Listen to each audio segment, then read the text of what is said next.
रखवाली करने के लिए हमारे किसानों को परेशान किया कि नहीं किया? और मुख्यमंत्री जी का जो सबसे प्रिय जानवर वो टक्कर मार रहा कि नहीं मार रहा?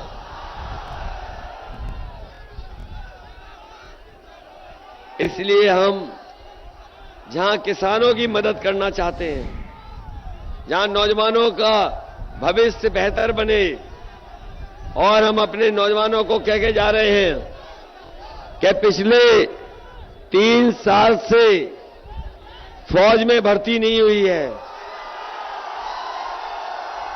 हमारे नौजवान इंतजार करते रहे, इसलिए गर्मी निकालने वालों को हम कह के जा रहे हैं, समाजवादी सरकार बनेगी तो फौज में भर्ती निकाल करके अपने नौजवानों को वर्दी पहनाने का काम होगा। और 3 साल में कई नौजवानों की उम्र बढ़ गई है।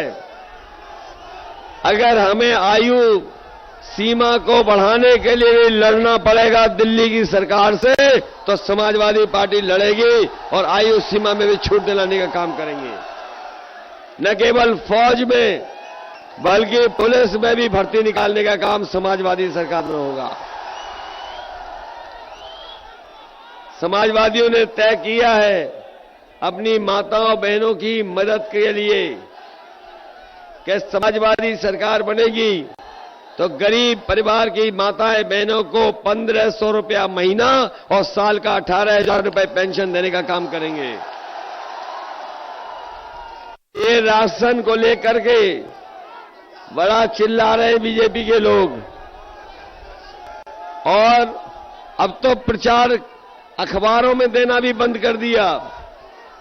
अब राशन का प्रचार अखबारों में नहीं कर रहे हैं, क्योंकि बीजेपी के लोग पहले नवंबर तक राशन दे रहे थे, लेकिन अब ये दे रहे हैं मार्च तक। कभी सोचिए कि मार्च तक क्यों दे रहे हैं? ये मार्च तक इसीलिए दे रहे हैं कि आपका वोट लेना चाहते हैं, और वोट लेकर के राशन को बंद करना चाहते हैं। इसीलिए आप पता कर लो, लखनऊ के दिल्ली के बजट में इन्होंने जो राशन बांटने के लिए कोई बजट नहीं रखा है। ये मार्च में खत्म कर देंगे, क्योंकि जानते हैं इनकी सरकार बनने वाली नहीं है। इसलिए अपने गरीब परिवारों को हम भरोसा दिला के जा रहे हैं, समाजवादी सरकार आएगी तो 5 साल राशन देने का काम गरीबों को होगा। न केवल राशन बल्कि घी, सरसों का तेल और बच्चों के लिए दूध का पाउडर भी, जिससे दूध बना करके पिया जा सके, समाजवादी सरकार में फ्री देने का काम होगा। इसलिए मदद करिए। आज आपके साथ हर दल आ गया है। बताओ, ओम प्रकाश राजभर जी आ गए आपके साथ के नहीं आ गए? उनके पार्टी के लोग हमें दिखाई दे रहे हैं। और ये गोंडवाना पार्टी आ गई कि नहीं, हमारी मदद कर रही है कि नहीं कर रही?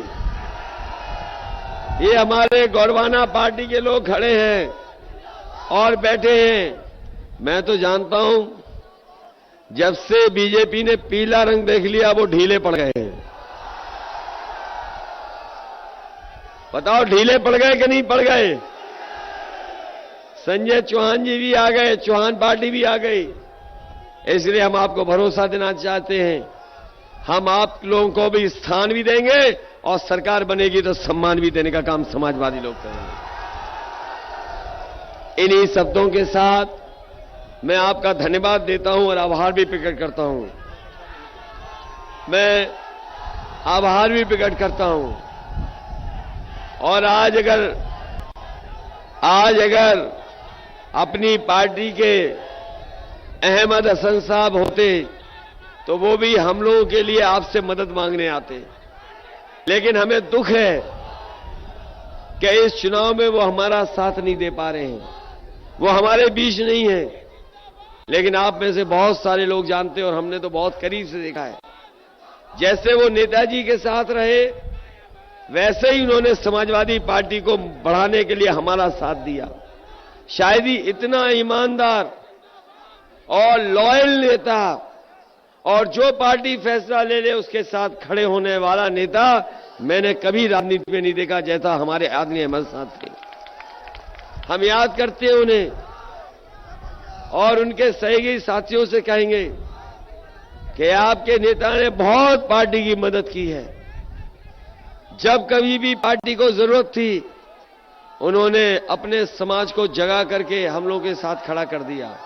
अब ये जिम्मेदारी उनके सहयोगी साथियों की है कि अगर अहमद साहब हमारे बीच नहीं है तो उनकी कमी को वो पूरा करें। और हम ये भी भरोसा दिलाते हैं सरकार बनेगी तो अहमद साहब के सम्मान में कोई ना कोई बड़ा काम हम समाज वालों जरूर करें। इसलिए साथियों आज हमें कई जगह जाना है, बहुत जगह जाना है आज, लेकिन मुझे तो ये लग रहा है कि जलालपुर वाले इस बार सबसे बड़ा परिणाम देने वाले हैं। इसलिए अच्छे वोटों से जिताना, क्योंकि आपने हवा चलते हुए देख ली होगी। पहले चरण से जो हवा चली है, जो हवा चली है वहां से पहले चरण से बताओ समाजवादियों की सरकार बन रही कि नहीं बन रही। और कल ही कुछ लोगों ने तो बधाई दे दी हमें, बड़े बड़े लोगों ने बधाई दे दी कल ही कि कल ही समाजवादियों की सरकार बन गई। लेकिन बहुमत से और ज्यादा बड़ा बहुमत मिले, इसलिए आप लोग एक एक वोट राकेश पांडे जी को दे करके उन्हें बड़ी जीत दिलाने का काम करना है। और जब आप अच्छे वोटों से जिताओगे तो बताओ अतरौलिया पे असर पड़ेगा कि नहीं पड़ेगा, आगे फूलपुर पे असर पड़ेगा कि नहीं पड़ेगा, और आजमगढ़ जहां की जनता हमें जिता के भेजती है वहां जीतेंगे कि नहीं जीतेंगे। इसलिए जलालपुर वालों जरा तेज हवा चलाओ, वोटों की ऐसी हवा चले कि उन लोगों को भी पता लग जाए कि वोट कैसे जलालपुर में पड़ा है। फिर हम उनसे कहेंगे कि जलालपुर से अच्छा वोट डाल के दिखाओ, जिताओगे।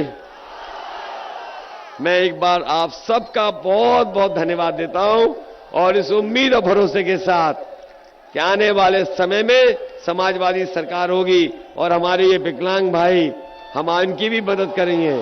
बड़ी संख्या में विकलांग भाई हैं, आने वाले समय में जो सुविधा दे सकते हैं वो सुविधा देने का काम आप लोगों के लिए करेंगे। बहुत बहुत धन्यवाद, बहुत बहुत बधाई आपको।